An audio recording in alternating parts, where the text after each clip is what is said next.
कवितेचे नाव आहे 2 दिवस आणि कवी आहेत कवी नारायण सुर्वे. आपण कवीचा थोडक्यात परिचय करून घेऊयात. कवी नारायण सुर्वे हे 1926 ते 2010 या कालावधीमधील प्रतिथयश कवी.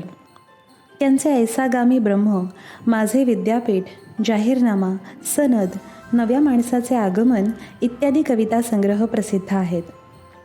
कामगारांचे जीवन जवळून अनुभवल्यामुळे कामगार जीवनाची सुखदुःखे सुर्वे यांच्या काव्यलेखनाचे प्रेरणास्थान आहेत. त्यांची कविता माणसावरील अपार श्रद्धेतून साकारली आहे.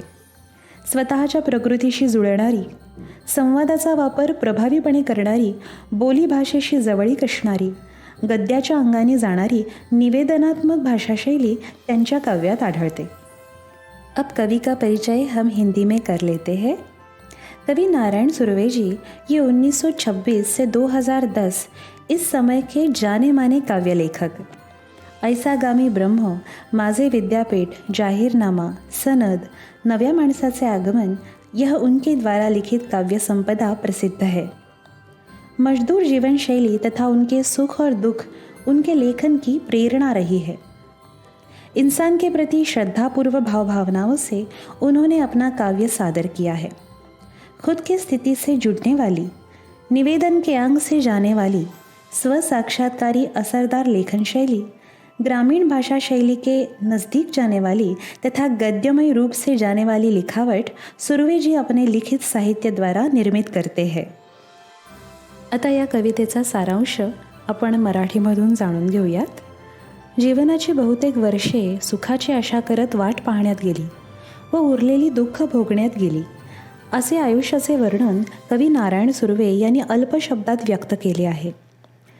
गरीब कामगार मनुष्य आपली रोजीरोटी मिळवण्यातच आपले सर्व आयुष्य घालवतो. आनंदाचे क्षण त्याच्या आयुष्यात अत्यल्प असतात. हे जीवनाचे सत्य कवी नारायण सुर्वे या कवितेत मांडतात. पण यातूनच दुःख पचवून कसे जगावे हे शिक्षणही त्यांना मिळते असे ते सूचित करतात.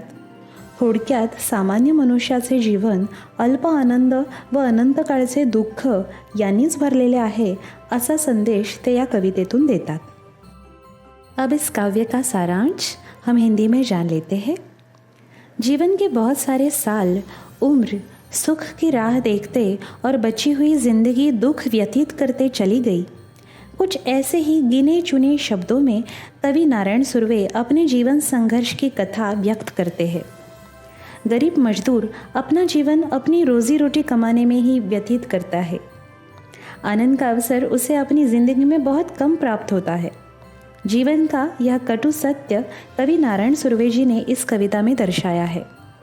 साथ ही इससे प्राप्त दुखों को सहन करते हुए कैसे जीना चाहिए, इसकी शिक्षा भी उनको मिल जाती है, ऐसा वे कहते हैं. संक्षिप्त में साधारण मनुष्यों का जीवन बहुत कम सुख तथा जीवन भर के दुख से ही भरा हुआ है, ऐसा पैगाम इस कविता द्वारा कवी नारायण सुर्वे जी देते हैं. आता आपण कवितेला सुरुवात करूया. 2 दिवस वाट पाहण्यात गेले, 2 दुःखात गेले. 2 दिवस वाट पाहण्यात गेले, 2 दुःखात गेले. हिशोब करतो आहे किती राहिले डोईवर उन्हाळे.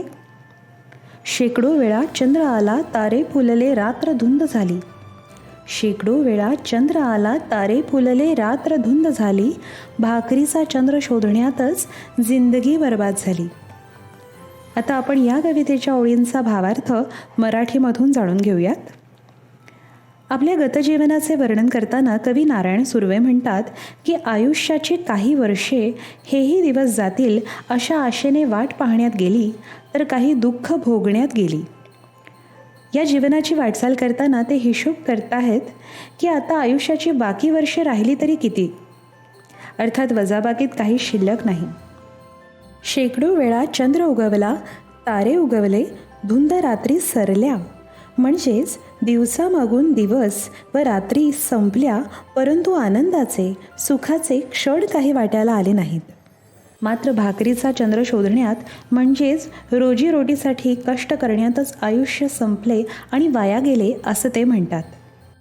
अब कविता के इन पंक्तियों का भावार्थ हम हिंदी में जान लेते हैं. अपने बीते हुए जीवन काल का वर्णन करते हुए कवि नारायण सुर्वे जी कहते हैं कि जीवन के कुछ वर्ष ये भी दिन जाएंगे इस स्वरूप की आशाओं के इंतज़ार में तथा बाकी बची हुई जिंदगी दुख बिताने में गुजर गई। इस जीवन की राह चलते हुए वे अंदाज़ा व्यक्त करते हैं कि अब ऐसी कितनी जिंदगी बची है। अगर हिसाब करेंगे तो कुछ भी शेष नहीं रहा। 100 बार आसमान में चांद खिला, तारों का उदय हुआ और मस्ती भरी रातें बीत गई, अर्थात दिन और रातें बीतती गई, लेकिन आनंद और सुख के दिन हिस्से में नहीं आए। मात्र रोटी स्वरूप चांद की खोज में एवं मजदूरी की रोजी रोटी कमाने हेतु सायास करते हुए जीवन बीत गया, बर्बाद हुआ। आता आपण कवितेच्या या पंक्तीमध्ये आलेल्या शब्दांचे मराठी व इंग्रजी अर्थ जाणून घेऊयात. वाट पाहणे, प्रतीक्षा करणे, टू वेट, दुःख, यातना, पेन, हिशोब करणे, मोजणे, काउंट, डोईवर, डोक्यावर, ऑन वन्स हेड, शेकडो वेळा, 100दा, 100 टाइम्स, चंद्र, शशी, मून, तारे, तारका, स्टार्स, फुलले, उगवले, ब्लूम, रात्र, निशा, नाईट, भाकरी, ब्रेड, बर्बाद झाली, वाया गेली, वेस्टेड. कवितेच्या पुढच्या ओळी आहेत, हे हात माझे सर्वस्व दारिद्र्याकडे गहाणच राहिले. हे हात माझे सर्वस्व दारिद्र्याकडे गहाणच राहिले. कधी माना उंचावलेले, कधी कलम झालेले पाहिले. हर घडी अश्रू वाळविले नाहीत, पण असेही क्षण आले. हर घडी अश्रू वाळविले नाहीत, पण असेही क्षण आले. तेव्हा अश्रूच मित्र होऊन साह्यास धावून आले. या कवितेच्या ओळींचा भावार्थ मराठीमधून जाणून घेऊयात. सामान्य मनुष्याचे जीवन जगणारे माझे हे हात म्हणजेच माझे सर्वस्व होते, परंतु दिवसरात्र काम करत राहूनही ते दारिद्र्यरूपी सावकाराकडे गहाणच राहिले. कधी आशेने हात वर झाले, तर कधी कार्यशक्ती असूनही अकार्यक्षम राहिले. सततच्या दुःखांनी आसवे वाहतच राहिली, परंतु अशाच काही दुःखाच्या क्षणी अश्रूच मित्रासारखे साह्यास धावून आले आणि कुठेतरी दुःख पचवण्यास मदत झाली. इन पंक्तियों का भावार्थ हम हिंदी में जान लेते हैं. साधारण मनुष्य जीवन जीने वाले मेरे ये हाथ मेरा सब कुछ थे, लेकिन दिन रात मजदूरी करते हुए भी कंगाल रूपी साहूकार के यहाँ गिरवी ही रहे. कभी आकांक्षा की अपेक्षा में ऊपर उठे तो कभी कार्यशक्ति से भरे होते हुए भी कार्यहीन रहे. हमेशा के लिए मिले दुखों में आंसू बहते ही रहे, लेकिन ऐसे ही कुछ दुख के पल में आंसू ही मित्र समान होकर मदद के लिए काम आए और कहीं ना कहीं दुख दर्द निवारण में उनकी मदद हुई. आता आपण कवितेच्या या पंक्तीमध्ये आलेल्या शब्दांचे मराठी व इंग्रजी अर्थ जाणून घेऊयात. हात, कर किंवा हस्त, हँड्स. सर्वस्व, सर्व काही, एव्हरीथिंग. दारिद्र्य, गरिबी, पॉवर्टी व्हॅल्युएबल. गहाण, घेतलेल्या पैशांच्या मोबदल्यात ठेवलेली वस्तू. A precious thing kept for borrowed. कलम झालेले, कार्यशक्तिहीन, पॉवरलेस. हर घडी, प्रत्येक वेळी, एव्हरी टाईम. अश्रू, आसवे, टीयर्स. वाळविले, सुकविले, ड्राईड. क्षण, मोमेंट. सहाय्य, मदत, हेल्प. कवितेच्या पुढील ओळी आपण जाणून घेऊयात.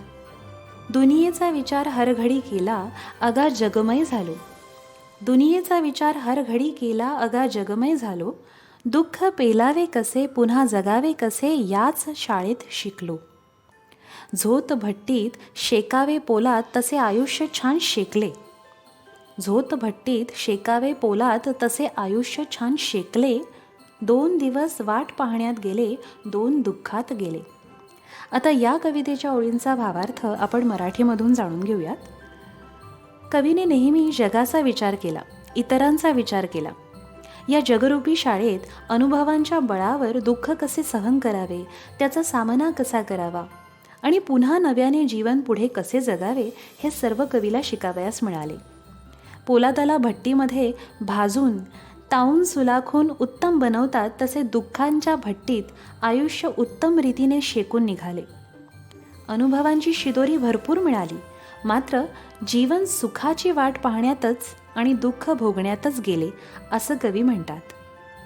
अब कविता के इन पंक्तियों का भावार्थ हम हिंदी में जान लेते हैं. कवि ने हमेशा दुनिया के बारे में सोचा, औरों के लिए चिंतित एवं व्यथित हुए. इस जीवन स्वरूप पाठशाला में अपने अनुभव के बलबूतों पर दुखों का सहना, उसका मुकाबला किस तरीके से करना है, जीवन नए स्वरूप में फिर से कैसे जीना है, ये सब कुछ कवि को सीखने मिला. लोहे को आग की भट्टी में जलाकर तप्त करके उच्चतम स्वरूप का फौलाद बनाते हैं, वैसे ही उनकी ज़िंदगी दुख की भट्टी में झुलसकर मजबूत हो गई. अनुभव की संपन्नता बहुत मिली, लेकिन जिंदगी सुख की राह देखते और दुख काटते ही व्यतीत हो गई, ऐसा कवी कहते हैं. आता आपण कवितेच्या या पंक्तीमध्ये आलेल्या शब्दांचे मराठी व इंग्रजी अर्थ जाणून घेऊयात.